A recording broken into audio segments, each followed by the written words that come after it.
The air in Skyrim always tasted of iron and regret. Even in the beginning, when the oath was still a fire in my belly and not a cold stone, the land itself felt weary. We marched from the pale warmth of Cyrodiil into a world of biting frost and sharper glares. We were the Legion, the iron hand of the Emperor, and we were there to restore order.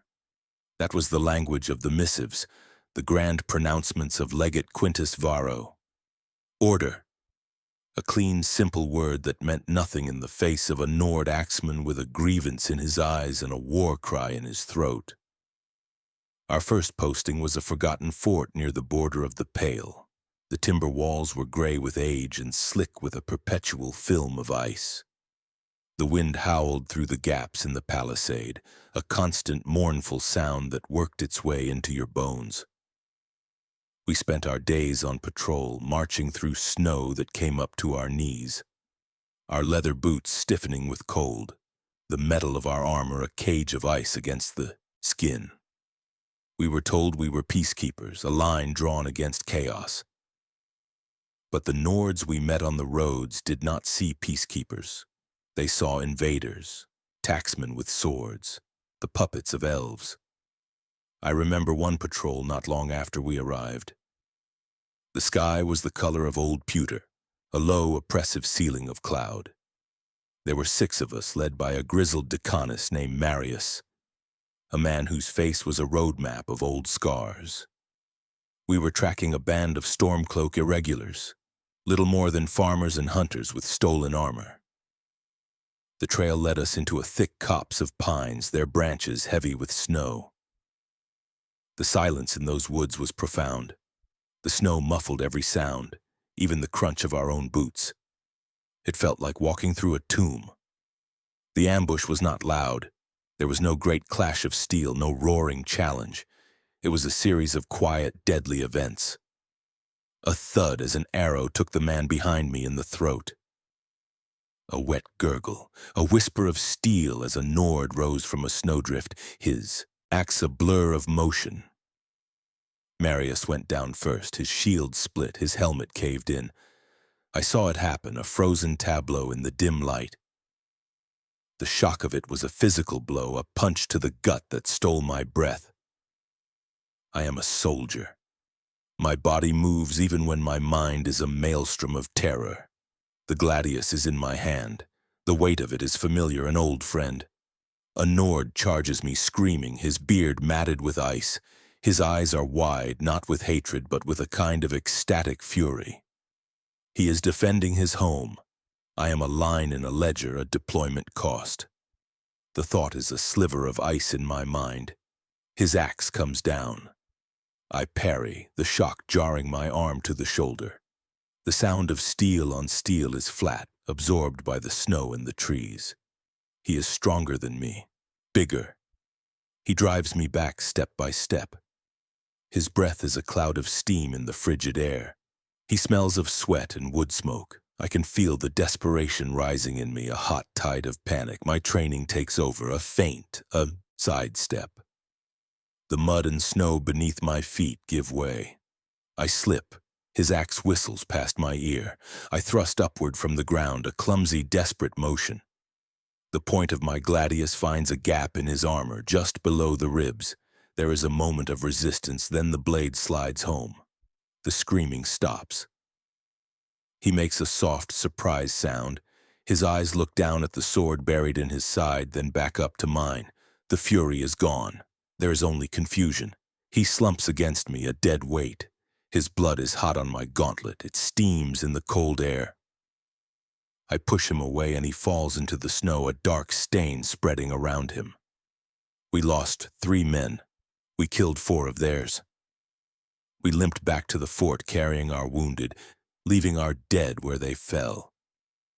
There was no victory in it, just a grim accounting of losses. That night I sat by the brazier in the barracks trying to clean the blood from my armor. The smell of it clung to the metal. I scrubbed and scrubbed, but the faint, coppery scent remained. Legate Quintus found me there. He was a tall man, his face lined with the cares of command, but his eyes were still sharp. He placed a hand on my shoulder. "The first kill is always the hardest, Corvin," he said, his voice a low rumble. "You did your duty. You defended the Legion. You defended the Empire."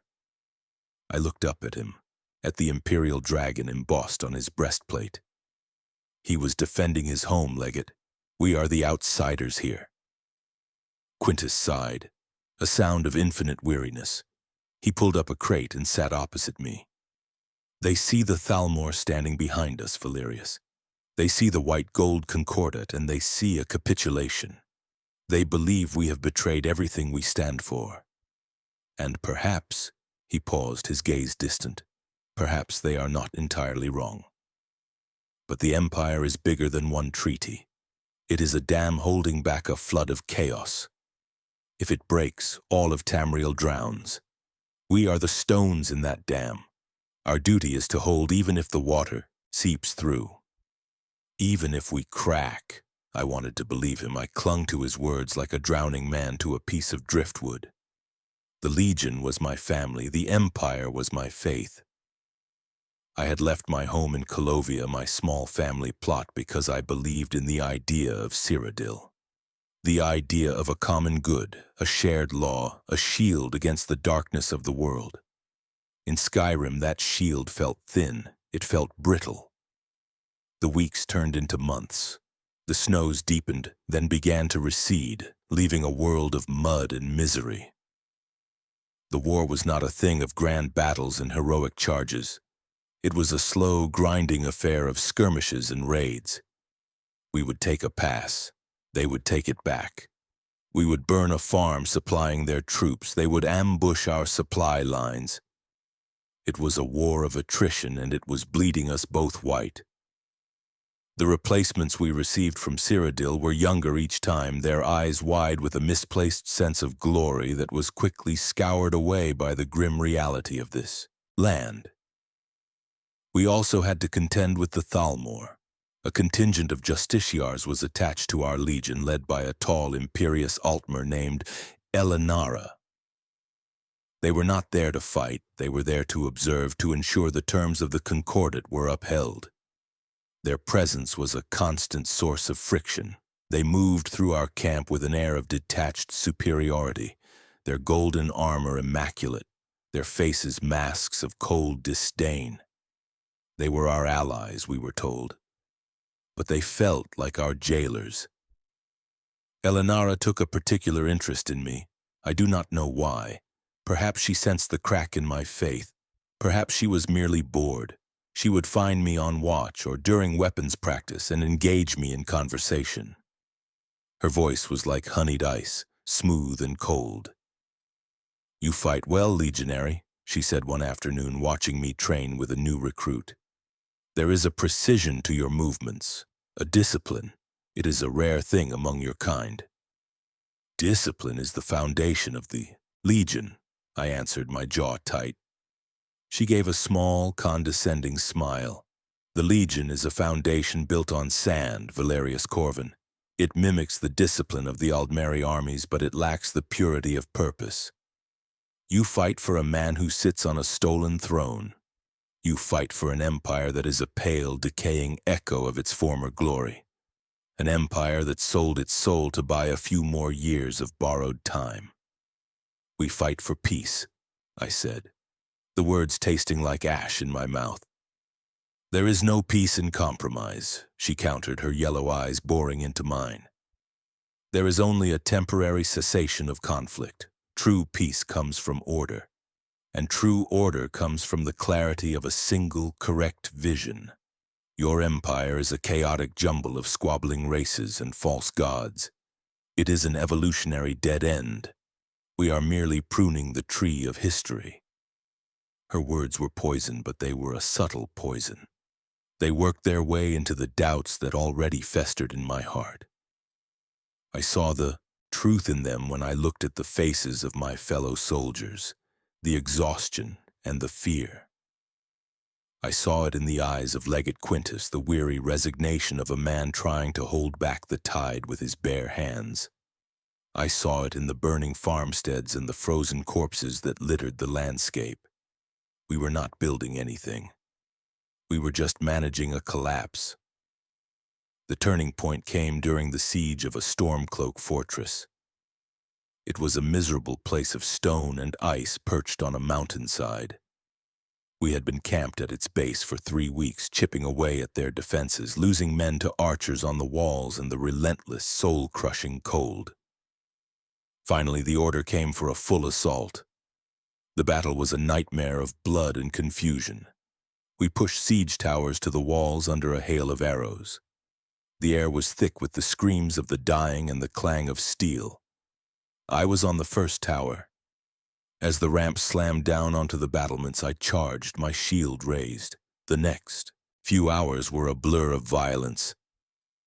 I moved through the chaos like a machine, my body remembering its training even as my mind recoiled in horror. I killed. I saw my comrades fall. I stepped over their bodies and kept fighting. We took the outer wall. We fought our way into the courtyard. Legate Quintus was at the forefront, his voice a constant roar of encouragement, his blade a silver arc of death. He was the anchor in the storm, the embodiment of the legion's strength. And then I saw it. An archer on the roof of the great hall taking aim. He was not aiming at the mass of soldiers, but at the single figure of the legate. I shouted a warning. Time seemed to slow. Quintus turned, his eyes finding mine. He smiled, a brief, grim flash of teeth. Then the arrow took him in the chest. It was a black-fletched arrow, an elven design. He staggered, a look of surprise on his face. He fell to his knees, his sword clattering on the flagstones. The heart of the assault broke. The sight of our commander falling was like a physical blow to the morale of the legion. The Stormcloaks rallied, pushing us back. I fought my way to Quintus's side. His eyes were glazed with pain. He tried to speak, but only a bloody froth came from his lips. I saw Elenara and her justiciars standing near the gate, watching. Not fighting, just watching. Her face was calm, serene, as if she were observing a particularly interesting experiment. In that moment, I understood. We were routed. We fled back to our camp, leaving our dead and wounded behind. The legate's body was lost to us. That night, a new commander arrived, a political appointee from the Imperial city with no combat experience and a sneer for the provincials under his command. The heart of our legion had been ripped out, and in its place was a hollow man. I confronted Elenara the next day. I found her in her tent, calmly reading a scroll. "It was one of your archers," I said, my voice shaking with rage. "You killed him. You killed our legate." She looked up, her expression unreadable. "The fortunes of war are fickle, legionary. Your commander was killed by a Stormcloak arrow. A tragedy, but not an unexpected one." "It was an elven arrow," I insisted. "I saw it." She rose slowly, her height making her seem even more imposing. "You saw what your grief wanted you to see. But let us, for the sake of argument, assume you are correct. Why would we do such a thing? Legate Varro was a competent commander. He was winning this war for you." "Precisely," I spat. "You do not want us to win. You want this war to continue. You want it to bleed both the Empire and Skyrim dry, leaving you to pick up the pieces." A slow smile spread across her lips. It did not reach her eyes. "You are more perceptive than I gave you credit for, Valerius Corvin. You see the great game, not just the moves on the board in front of you. Yes, this war is a tool, a useful one. It weakens our enemies, it distracts them, it proves our point about the inherent chaos of men. Your legate was becoming too effective. His victories were inspiring loyalty to the Empire, a sentiment we cannot afford to encourage. His removal was a strategic necessity." I drew my sword. My hand was steady. All the fear and doubt had burned away, leaving only a cold, hard certainty. "And what will you do now, little soldier?" she asked, her tone mocking. "Strike me down? My guards would cut you to pieces before my body hit the ground. You would be branded a traitor. Your death would be meaningless, a footnote in a forgotten conflict. She was right. I knew she was right. To attack her would be suicide. It would achieve nothing. I stood there, my sword in my hand, my rage a useless, impotent thing. Your empire is a corpse, Valerius, she said softly. It died on the day it bowed to us and outlawed a god. You are just a ghost haunting the tomb. You have two choices. You can rail against the inevitable and be destroyed by it, or you can find a new purpose. A purpose that aligns with the coming age, not the one that is fading. I lowered my sword. The fight had gone out of me. She had not just defeated me, she had broken something inside me. The faith I had clung to, the idea of the Legion, the honor of the Empire, and it was all a lie. A grand, tragic lie. We were not the shield of civilization. We were a tool being used by our enemies to engineer our own destruction. A few weeks later, I received a summons. A courier arrived from the Imperial city with sealed orders. I was to be reassigned, effective immediately. I was being inducted into the Penitus Oculatus, the Emperor's personal intelligence service. The letter spoke of my exemplary service, my loyalty, my discipline. I knew what it really was. Elenara had made a report. I was a soldier who knew too much, a man whose faith was broken. I was either a threat to be eliminated or a tool to be repurposed. They had chosen the latter. I was being sent to the heart of the rot. The Imperial city was not the shining beacon I remembered from my youth. The white gold tower still pierced the clouds, but the city at its feet felt tarnished. The polished marble of the temple district was stained with grime. The market was full of beggars and demobilized soldiers with haunted eyes. There was an undercurrent of fear and paranoia that was far more unnerving than the open hostility of Skyrim. Here, the enemy was not a Nord with an axe. It was a whisper in a dark alley, a poisoned cup of wine, a dagger in the back from a smiling friend. My new life in the Penitus Oculatus was a world of shadows. We did not wear the proud red and steel of the Legion. We wore plain clothes, blending into the crowds. Our weapons were not the gladius and the shield, but the hidden blade, the vial of poison, the forged letter. Our commander was a man known only as Captain Valerius, a cruel irony that was not lost on me. He was a thin, bloodless man with eyes that saw everything and revealed nothing. Your past as a legionary is over, he told me on my first day, his office spare and cold. Your loyalties are no longer to your brothers in arms or to the abstract idea of the people. Your loyalty is to the Emperor, to the throne. The Empire is beset by enemies within and without. The Legion fights the battles you can see. We fight the ones you cannot. We do what is necessary. There is no honor in our work. There is only necessity. My first assignments were simple: surveillance, following suspected traitors, listening to conversations, reporting back. It was tedious, soul-crushing work. I spent my days lurking in the shadows of the great city, watching the slow decay of the society I had sworn to protect. I saw nobles selling secrets to the Thalmor for a pouch of gold. I saw merchants hoarding grain while the poor starved. I saw priests of the divines preaching piety while lining their own pockets. The rot was everywhere. My partner in these early days was an agent named Kalen. He was a Breton, wiry and quick, with a cynical humor that grated on my nerves. He had been in the Oculatus for years, and the shadows had seeped into him. You still have the look of a soldier, he told me one night as we watched a senator's manor from a rain-slicked rooftop. You stand too straight. You think in terms of right and wrong. You need to forget all that. There is only the objective. Everything else is noise. We followed this man for a week, I said. He has done nothing but visit his mistress and complain about taxes. Patience, my Colovian friend, Kalen said with a smirk. The worms always surface eventually. He was right. A few nights later, we saw the senator meet with a Thalmor agent in a rundown tavern in the waterfront district. They exchanged a scroll case. Our orders were clear: retrieve the documents, eliminate the source. We followed the senator back to his manor.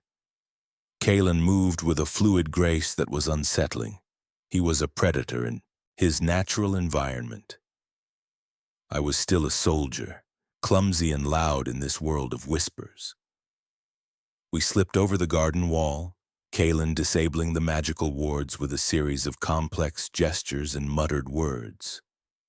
He picked the lock on a side door and we were inside. The house was silent, filled with the opulent clutter of wealth. We found the senator in his study, asleep at his desk, a half-empty bottle of wine beside him. The scroll case was there. Kalen gestured for me to take it while he moved toward the sleeping man, a thin, wicked-looking blade appearing in his hand as if by magic. I hesitated. Our orders are to eliminate him. Yes, Kalen whispered, his eyes gleaming in the dim light. That is what I am doing. This is not a battlefield, I said, my voice low. He is a helpless old man. Kalen paused, turning to face me. His smile was gone. He sold the deployment schedules of the entire 3rd Legion to the Dominion, men you may have served with, men who will die in an ambush because this helpless old man wanted a new carriage for his whore. Do you understand? This is the battlefield now.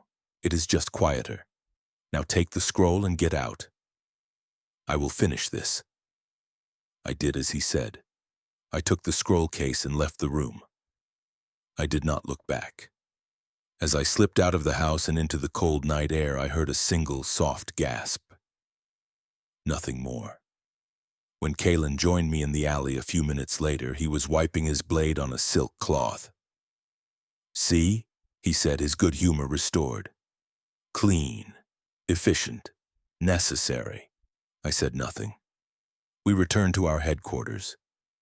Captain Valerius took the scroll case without a word of thanks. He read the contents, his face impassive. Then he looked at me.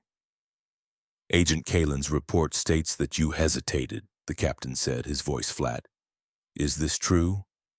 Yes, sir, I admitted. Hesitation creates complications. Complications get agents killed. Your Legion training taught you to face an enemy with honor. You must unlearn that. Our enemies have no honor. We cannot afford it either. You are a weapon, Agent Corvin, a tool. Nothing more. Do not forget that again. I did not forget. I buried the soldier I once was under a layer of cold pragmatism. I learned to move in the shadows. I learned to lie, to cheat, to steal. I learned to kill in the quiet of the night without fanfare, without witness. Each act was a small death for the man I used to be. Each assignment chipped away another piece of my soul, replacing it with something hard and cold. I told myself it was for the Empire. It was for the memory of men like Legate Quintus. It was necessary. But the more I saw of the Empire's heart, the more I wondered what I was even fighting for. The Emperor was a recluse, rarely seen outside the palace. The Elder Council was a nest of vipers, each member plotting against the others. The city was a powder keg of social unrest and quiet desperation. The Thalmor were the true power in the capital. Their embassy loomed over the city like a dark fortress, and their justiciars walked the streets as if they owned them. We in the Oculatus spent our time silencing dissidents and eliminating political rivals, all while the real enemy operated with impunity right under our noses. We were not guardians. We were groundskeepers tending a graveyard. My final mission for the Oculatus was the one that broke me completely. A new threat had emerged, a charismatic prophet in the southern counties of Cyrodiil who was preaching a return to the old ways, a rejection of the divines and the worship of a forgotten Daedric prince. His cult was growing, attracting disillusioned peasants and former soldiers. He was becoming a political force, a direct challenge to the authority of the throne. The order came down from the captain: infiltrate the cult, identify the leader, and eliminate him. Kalen and I were dispatched. We posed as broken veterans, drawn to the prophet's message of strength and renewal. The cult was based in an ancient Iliad ruin, a place of crumbling white stone and deep shadows. The prophet's name was Malin. He was a powerfully built man with burning eyes and a voice that could sway crowds. He spoke of the weakness of the empire, the corruption of the divines, the lies of the Thalmor. He spoke of a new age, an age of power for the forgotten people of Tamriel, granted by his Daedric master. Much of what he said was true. He echoed the words of Elenara, the complaints of the Stormcloaks, the whispers I had heard in the alleys of the Imperial city. He was a symptom of the disease that was killing the empire. And we were the scalpels sent to cut him out. We spent weeks within the cult, earning their trust. We participated in their strange rituals, chanting in the dark, making offerings at a desecrated shrine. I felt nothing but a cold detachment. Kalen, however, seemed to enjoy it. He thrived in the deception, the inherent madness of it all. "You have to admit he has a point," Kalen said to me one night as we stood watch on the ruins' perimeter. "The empire is weak. The gods are silent. Maybe a new power is exactly what this world needs." "He serves a Daedric prince," I said. "That path only leads to slavery and destruction." Kalen shrugged. "Whom do we serve, Valerius? An emperor who is a prisoner in his own palace? A council of thieves and cowards? Is our slavery any better just because it is gilded?" We finally got our chance. Malin was to perform a ritual deep within the ruin, a ceremony that would supposedly grant him a new level of power.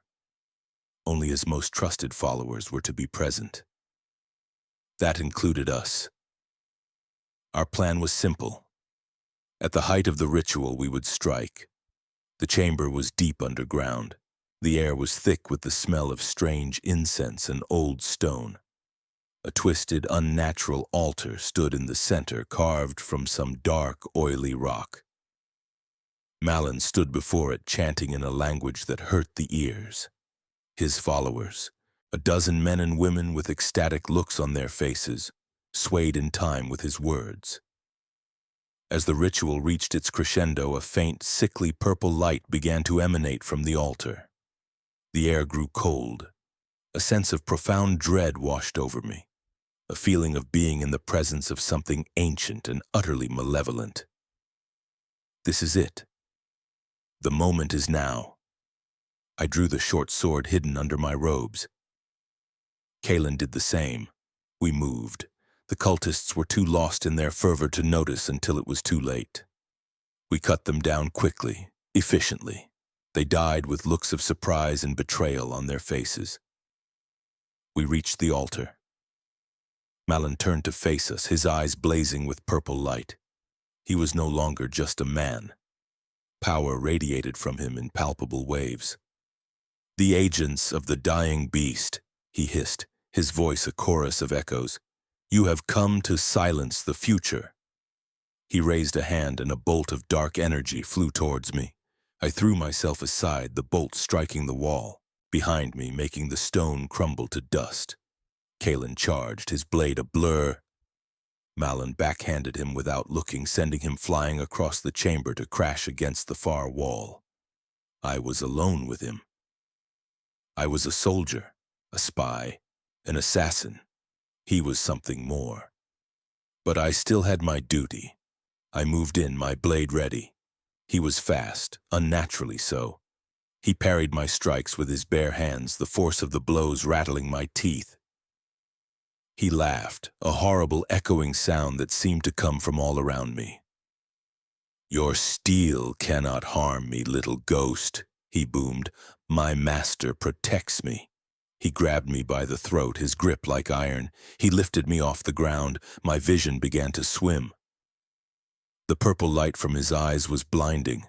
I was going to die here in the dark for an empire that was already dead. Then I saw Kalen. He was slumped against the wall, but he was moving. He had a small object in his hand. An amulet, one he had taken from the body of a cultist. It was glowing, with the same sickly light as the altar. He held it up and shattered it on the floor. The effect was immediate. The connection between Malin and the altar was severed. The purple light in his eyes flickered and died. The power left him. His grip on my throat loosened. He dropped me to the floor. He was just a man again, a man with a look of utter terror on his face. I did not hesitate.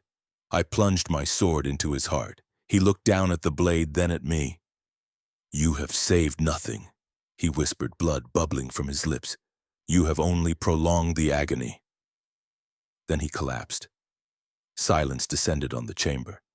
I lay on the floor, gasping for air. Kalen limped over to me. "See," he said, his voice raspy, "necessary." We made our way out of the ruin back into the clean air of the world. We had completed our mission. We had cut out the cancer. But I knew with a certainty that chilled me to the bone that the disease remained. We had killed a symptom, not the cause. When we returned to the Imperial city, we were commended for our success. We were given a bonus. We were given a new assignment. Nothing changed. The rot continued. The whispers in the dark grew louder. The shadow of the Thalmor grew longer. That was many years ago. I am an old man now. I left the Penitus Oculatus not long after that final mission. I did not retire, I simply walked away. They did not come after me. I suspect they knew there was nothing left of me to threaten. I am a ghost, just as Elenara and Malon said. I live in a small, forgotten corner of the city, watching the final, slow-motion collapse of the thing I gave my life to defend. I see the young men and women marching in their legion armor, their faces full of the same fire I once had. They do not know they are already dead. They are just stones in a dam that is about to burst. They will fight, and they will die, and they will kill, all for a cause that was lost before they were even born. They will have their souls scoured out of them by the grim necessities of war and politics, until they are as hollow as I am. Death on a battlefield is a clean end. It is quick. It can even have a sliver of honor to it. But to serve, to believe, to sacrifice everything you are, only to realize that you are nothing more than a pawn in a game you can never win, a tool used to carve out the heart of the very thing you love. That is a fate far worse. It is a death that never ends. You just continue to walk and breathe, a tomb for the soldier you used to be. The Empire did not just ask for my life. It took my soul piece by piece and gave me nothing in return but the bitter taste of ashes and the cold, hard knowledge of its own inevitable end.